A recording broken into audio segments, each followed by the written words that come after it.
Hello, আমি Priyanka. Welcome back to my channel star eat by light. Delhi ট্রিপের 4th এপিসোডে তোমাদেরকে স্বাগত। হুমায়ুন টুং সুন্দর নার্সারি ভিজিট করে আমি গিয়েছিলাম ইন্ডিয়া গেট। এটি হলো আমাদের ভারতের জাতীয় স্মৃতিসৌধ, যা প্রথম বিশ্বযুদ্ধ ও তৃতীয় ইঙ্গো আফগান যুদ্ধে শহীদ প্রায় 90,000 ভারতীয় সেনার স্মরণে 1931 সালে নির্মিত হয়েছিল।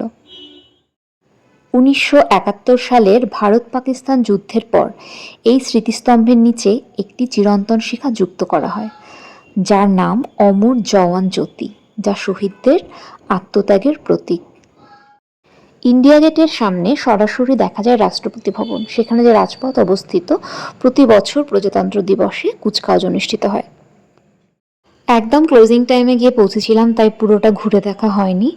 এরপরে আমরা ডিনার করতে গিয়েছিলাম কাছেই অন্ধ্রপ্রদেশ ভবনে।